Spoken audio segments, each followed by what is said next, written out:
Dobro večer, poštovani gledalci. Gledate spoljnopolitički magazin Protokol. Večeras u nešto drugačijem izdanju.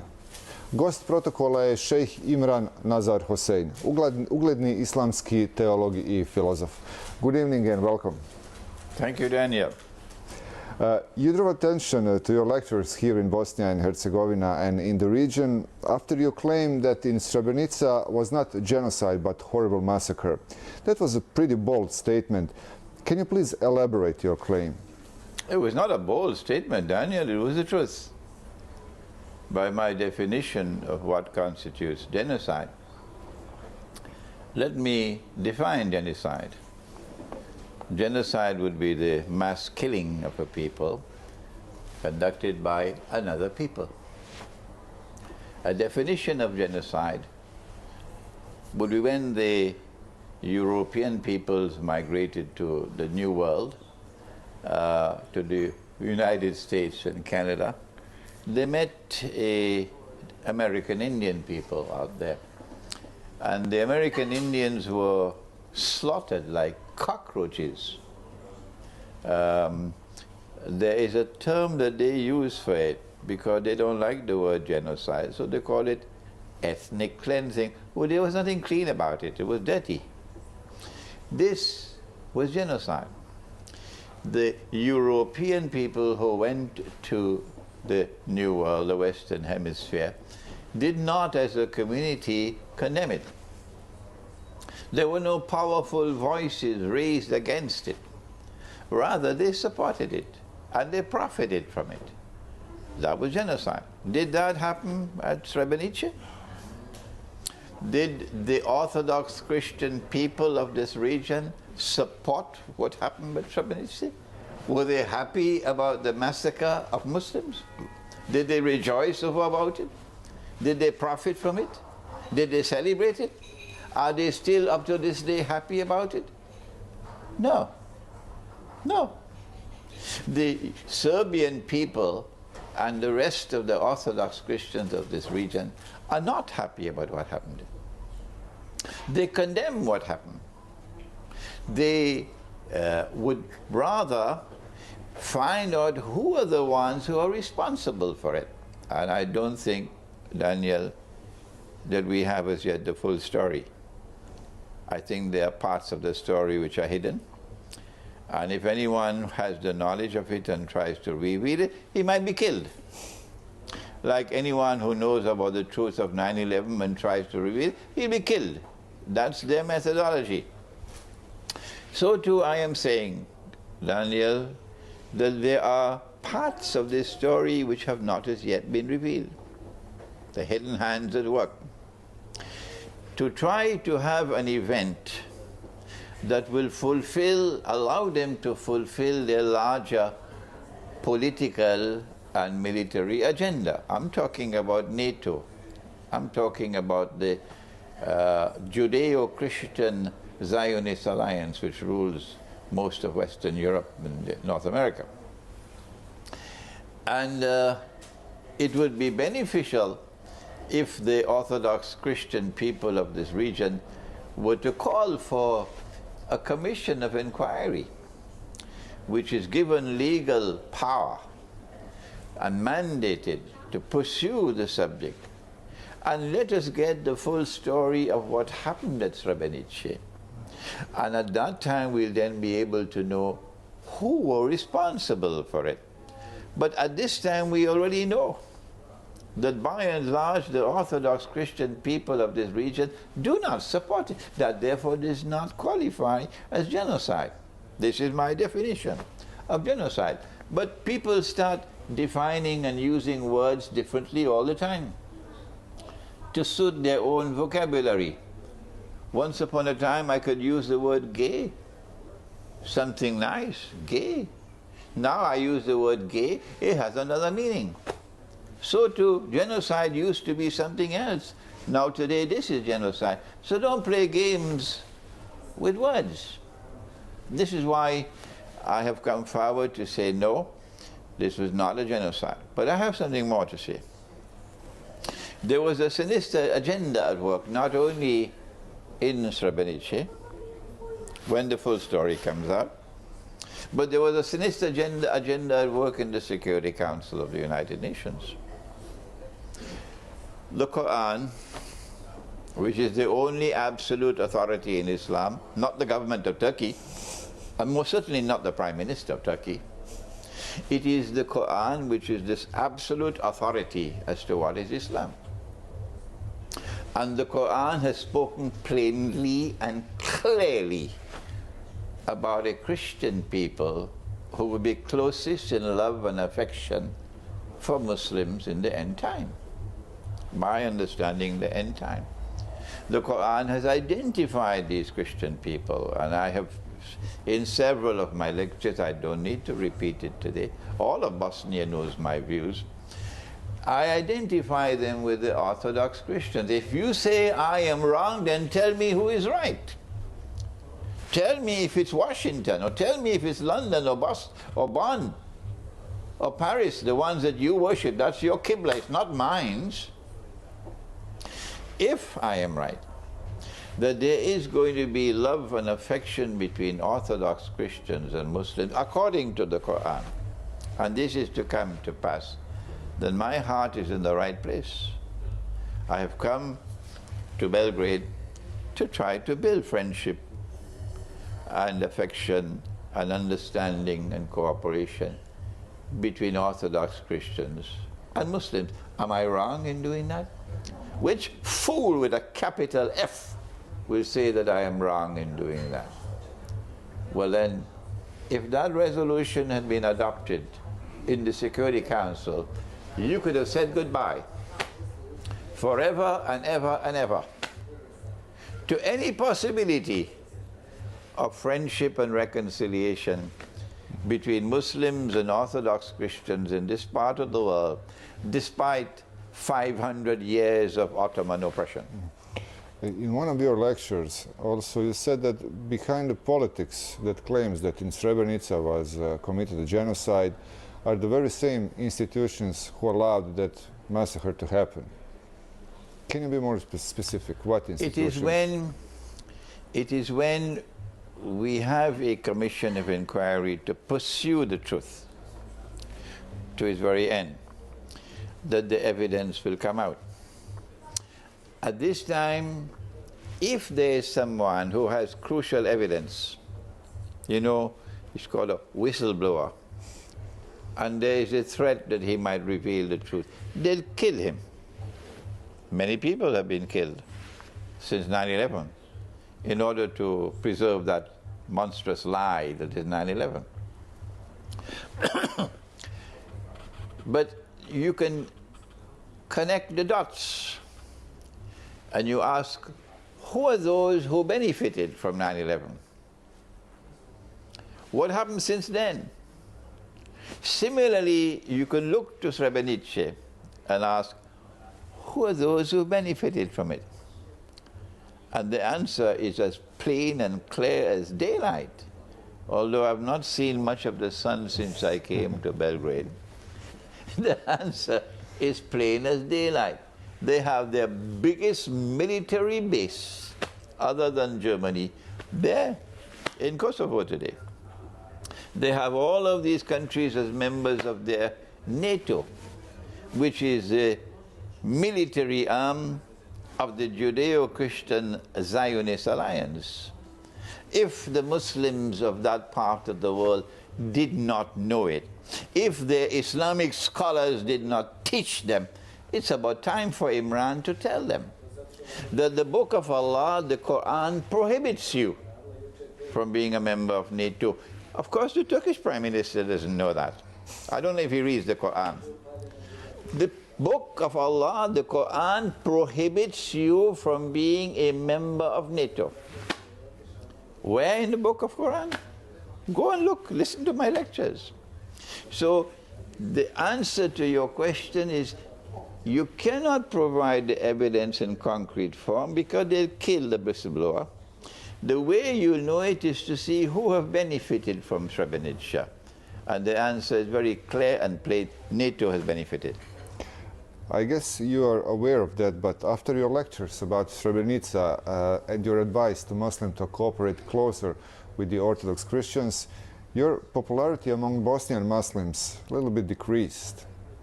What do you make of that? I'm not surprised.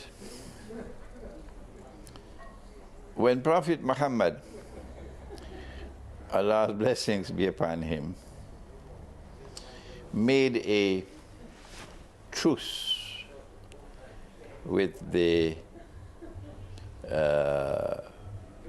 people of Mecca who were fighting him. It was called the Treaty of Hudaibiya.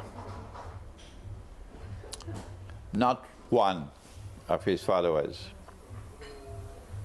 agreed with him. They didn't like the treaty.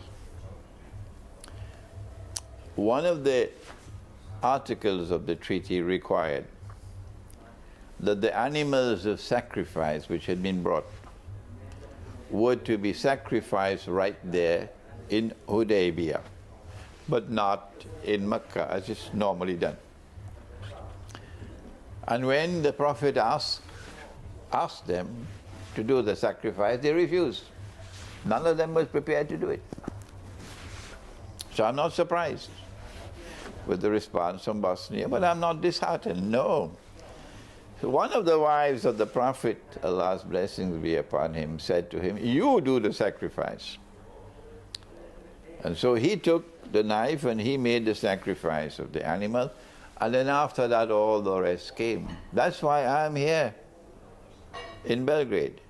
I'm doing similar, following the sunnah of the Prophet, Allah's blessings be upon him. I'm not a prophet, I'm following his sunnah. So I'm here in Belgrade. My popularity may have declined out there, but that's not permanent.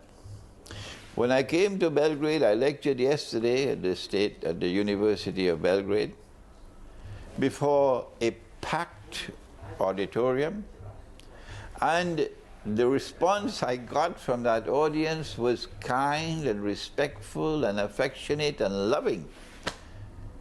And so I say this is a good beginning.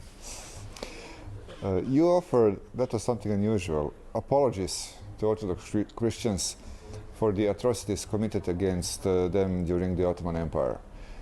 Why do you think that apologies are necessary now? True religion has zero tolerance for oppression, whether it is Judaism or Christianity or Islam or any other religion which claims to have truth. I don't think any Jew will differ with me. The true religion has zero tolerance for oppression. The Ottoman Empire was an oppressor with a capital O. It said that it was waging a jihad against the Christians. Does the Quran ask you to do that? Is it the Sunnah of the Prophet to do that? That was a bogus jihad, like ISIS today. You are waging wars of aggression, you are waging wars to oppress a people, and therefore you must be condemned for that. That oppression continued for 600 years, and it was done in the name of Islam. That's why I have to apologize. Not only were the Christians deceived into believing that it was Islam which was victorious on the battlefield of Kosovo. That's what the Christians believed. Islam defeated us. They were deceived. No, it was not Islam. It was Gog and Magog. It was not Islam. It was Gog and Magog, and I am the scholar who's pursuing the subject of eschatology. So I do have some credentials to speak about Gog and Magog. Of course, when I make a statement, you're free to differ with me. But if I'm wrong, you must tell me what is right. Otherwise, it's arrogance. Not only did they deceive the Christians, they deceived the Muslims as well. And the Muslims believed that this was a great Islamic empire fighting jihad on the name of Islam. And all those who die killing the Christians will go to heaven. They deceived them. One of the reasons why they were able to deceive them was because they achieved what I thought would have been impossible. They took the capital of Islam from the Arab world and brought it to the capital city of the Orthodox Christian world. There are many strange things which have happened in history, Daniel, but I don't find anything to beat this one.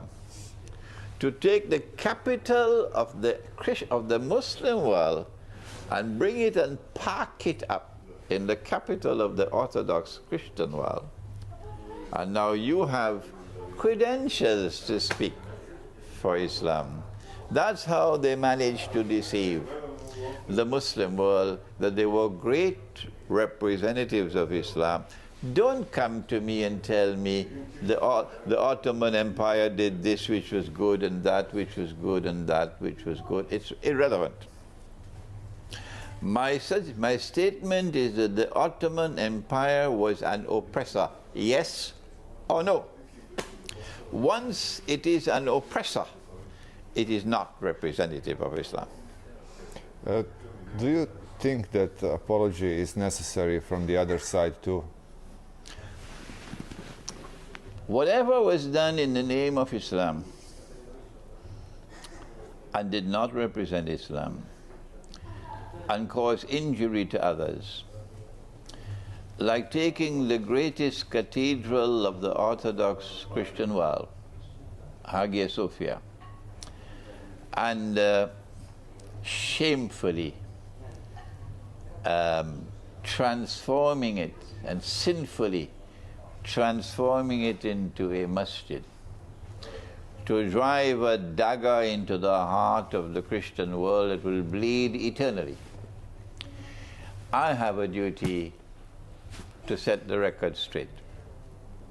I have a duty to say this was shameful, disgraceful, sinful. And I have a duty to apologize on behalf of Islam. In doing so, I'm setting an example. And I hope I'm not doing it in any way condescendingly or arrogantly.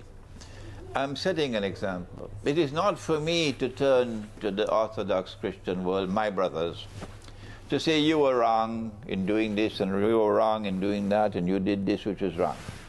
No. It is for my brother, the Orthodox Christian, and he is my brother.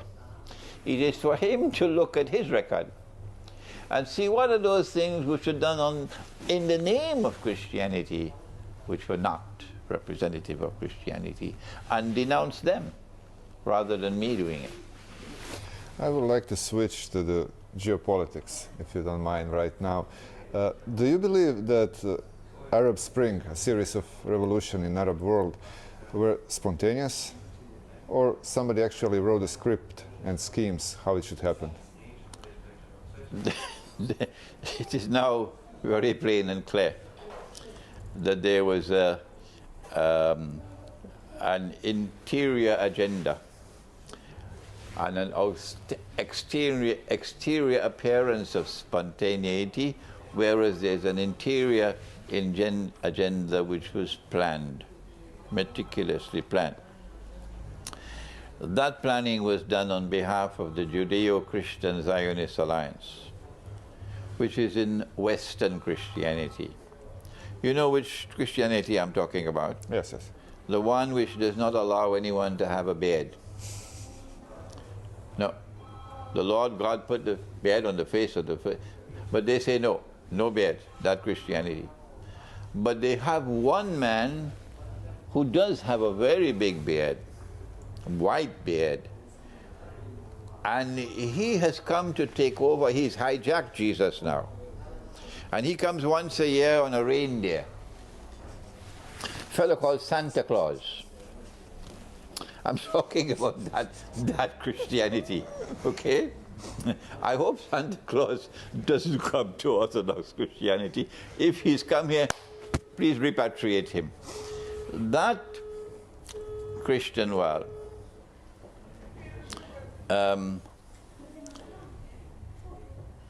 is different from this Christian world. That Christian world reconciled with Judaism, not with the Semitic Jew, who is now a small minority, but with a mysterious person called the European Jew. I don't know where he came from. How could a European be a Jew? And that reconciliation led to a Judeo-Christian alliance that the Quran speaks about, and prohibits us Muslims from being friends and allies of that alliance. The binding force was Zionism. So Christian Zionists and Jewish Zionists, or Zionist Jews, established this Judeo-Christian Zionist alliance. That alliance has NATO as its military arm to do its dirty work for it. The alliance knows that they have to wage war on Egypt, and that Israel has to wage war in order to expand its territory to encompass the biblical frontiers of the Holy Land, which is from the river of Egypt to the river Euphrates. Our sources declare that to be false. That is not the frontiers of the Holy Land, but it's there. When Israel wages that war to take the eastern delta of Egypt, you need more than aerial warfare, naval warfare, you need land warfare. As they say, you need boots on the ground. But Egypt has about 80 million people. How are you going to do it? The answer is you need NATO on one side and Israel on the other side, so that Egypt would be sandwiched. So while there was the appearance of spontaneity in the external manifestation of the Arab Spring, there was internal planning to get NATO to take control of Libya, and that's what has happened, thanks to these fools who went and waged their CIA jihad. They need Syria. They absolutely need Syria. If they have Syria, they'll have Lebanon like that in their grip. And Israel will then be able to wage a big war, and it'll be like a cruise, easy for them. That's the internal planning. That leads us to the question you mentioned earlier, ISIS. What is your opinion about ISIS, about its origins and goals? We always knew that those who are waging the so-called jihad, whatever be the name they had, and the names are always changing, you know, like musical chairs. Yesterday we were hearing about something called Al-Qaeda. Well, I've been along I never heard the name. I'm 73 years of age. Where did this come from? Al-Qaeda. And it took controls of all the airways and so on, all the media. And now something else, and tomorrow something else. So you know they keep on changing names, but it's the same people all the time. So where are they getting their weapons from? Who is funding them? We always knew the external appearance they wanted to be accepted was one of a valid jihad.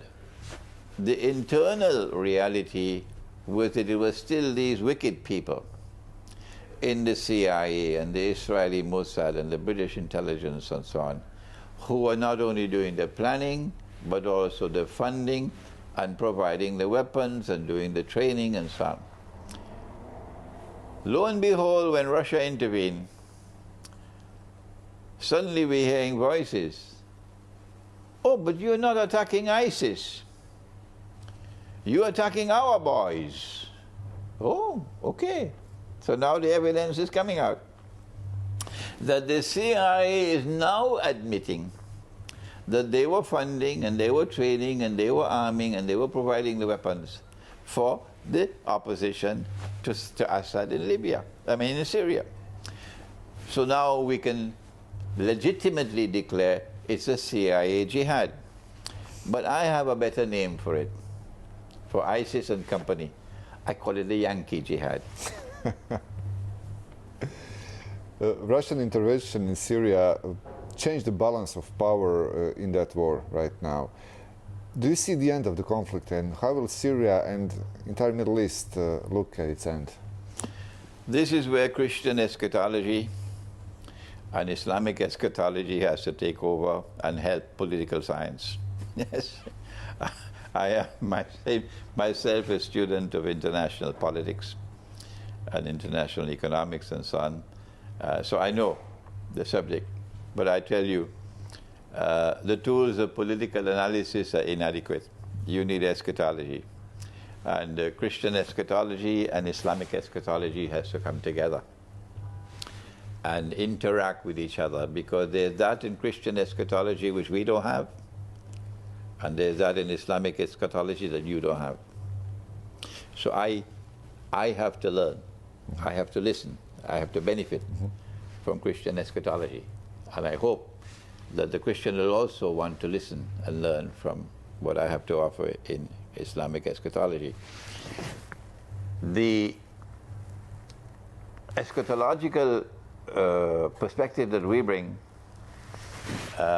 allows us to recognize that we are now located at a moment in the historical process which is a moment of transition from, in the same way there was transition from Pax Britannica to Pax Americana. We are now in transition from Pax Americana to something which is to come after it. We recognize it to be Pax Judaica. Pax means peace, but there's nothing peaceful about it. There's only blood and lies.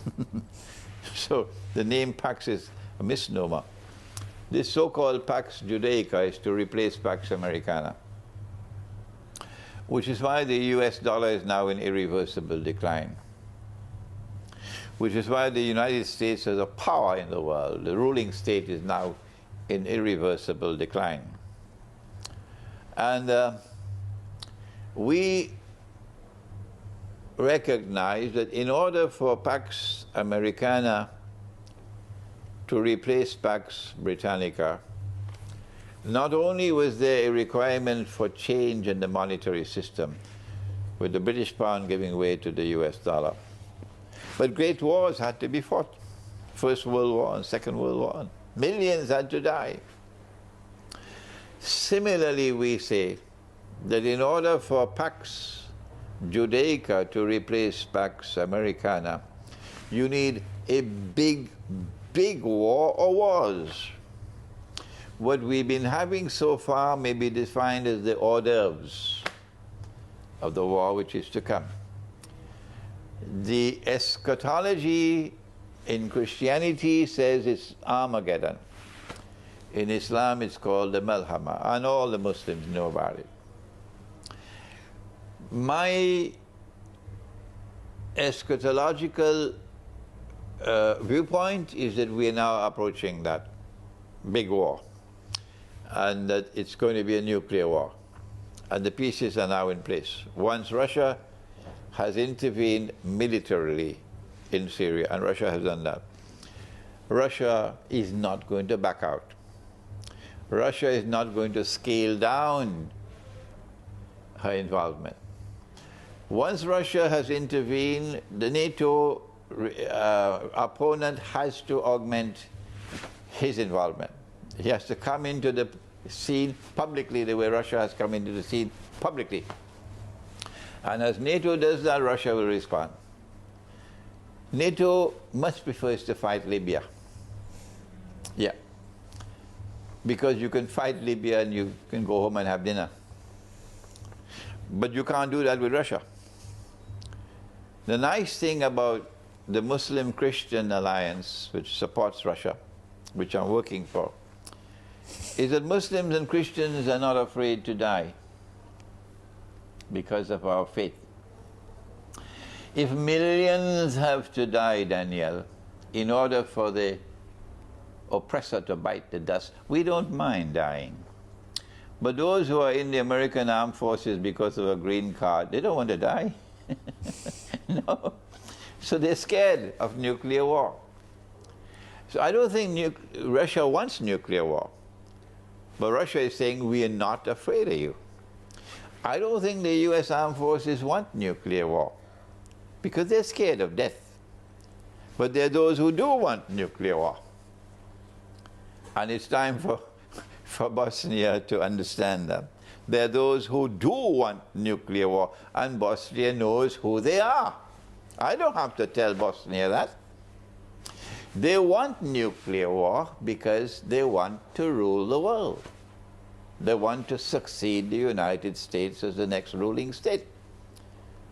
But Israel is too small.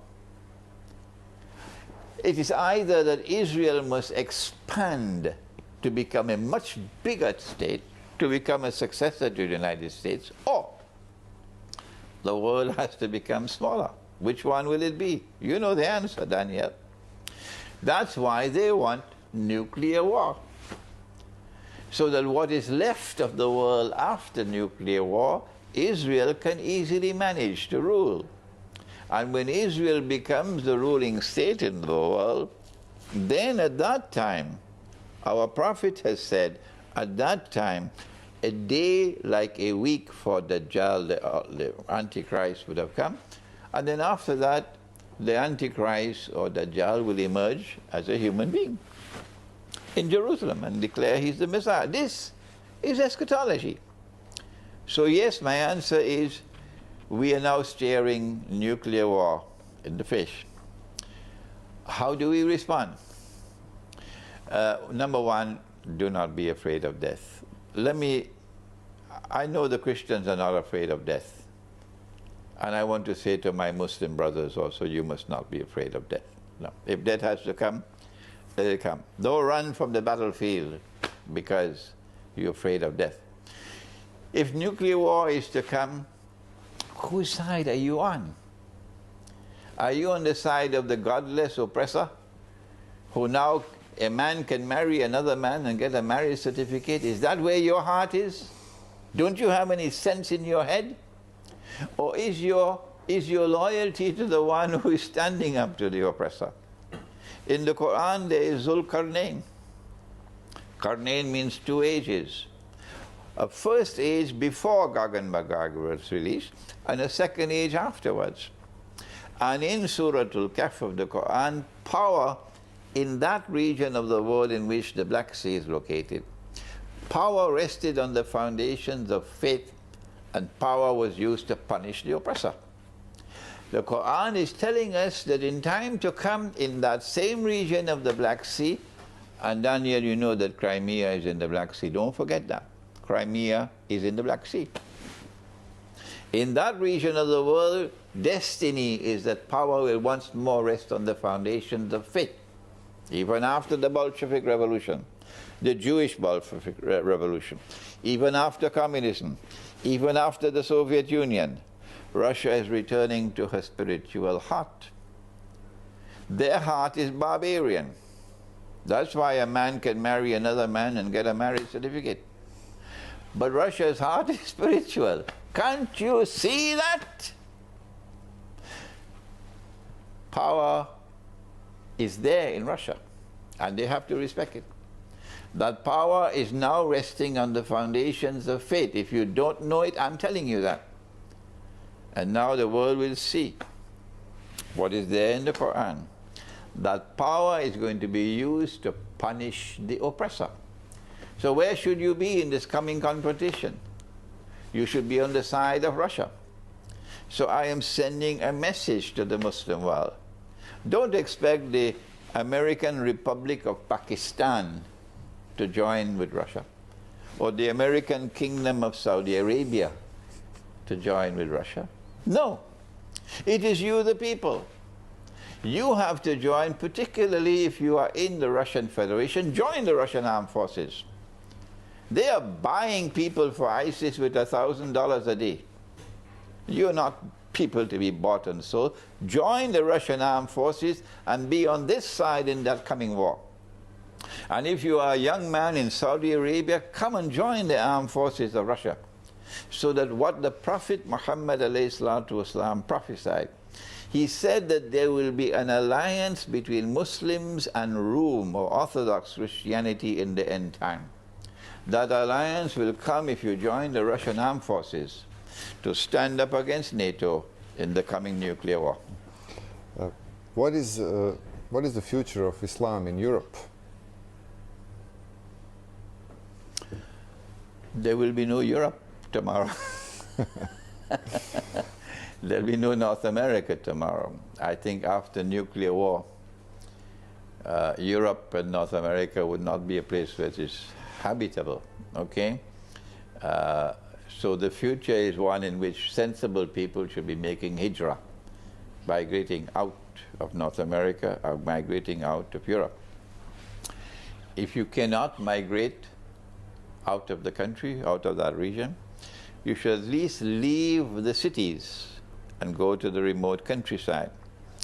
There is a verse of the Quran in Surah Al-Isra in which Allah has spoken of the destruction of every town and city. I am beginning to reassess my understanding of the verse, that perhaps the Quran is not speaking about every single city in the world,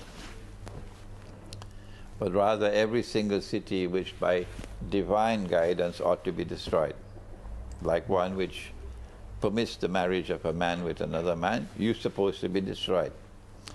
So get out of the cities, such cities, where you see the legal permission for a man to marry another man, because destruction is coming, and go to the remote countryside.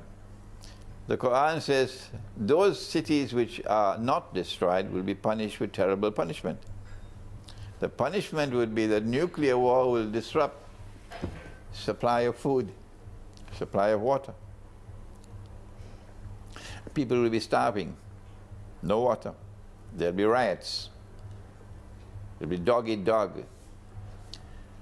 And so the message that we send, while others are busy eating McDonald's hamburgers, our message is we have a little time left. My feeling, and I hope I'm wrong, I hope I'm wrong, Daniel, I don't think we have more than 1 year left before nuclear war. Let me say it one more time. I hope and I pray I'm wrong. But if it is to come because of dreams which I have had, then you have a little time left. Get out of the cities, because even if you are not destroyed in the nuclear war, there'll be no food, there'll be no water. And you will be responsible for the suffering of your wife and your children at that time. So go to the remote countryside and go to places where you can produce your own food and where there's a supply of water. That's the future for Europe, whether you're Muslim or you're not. And I would like to end with your opinion about, is Samuel Huntington right? Can these two civilizations, Christian and Islamic, coexist? Tell Samuel Huntington for me that it would be beneficial for him to take a little time to read the Quran,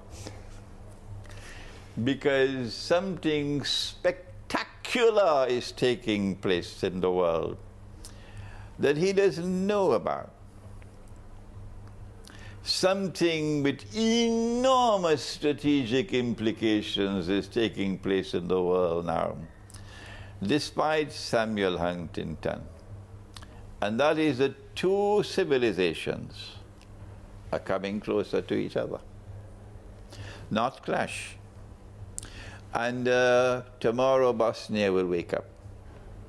Tomorrow Albania will wake up. They love me, yes, they love me, and they feel puzzled by my views on genocide, on Srebrenica.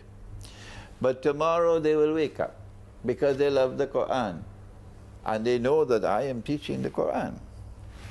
And what is in the Quran must come to pass. In Spanish they say, que sera, sera. And in your language they say, sta bude bice. Sta bude bice. It will come to pass. These two civilizations, the Christian and the Muslim, are coming closer together. And the Quran has said, you will be the closest in love and affection to us. So tell Samuel Huntington, take a little time to read the Quran. Thank you very much. You're welcome. Poštovani gledalci, bilo je to sve za večeras. Toliko za protokolo za ovu nedelju. Vidimo se ponovo za 7 dana.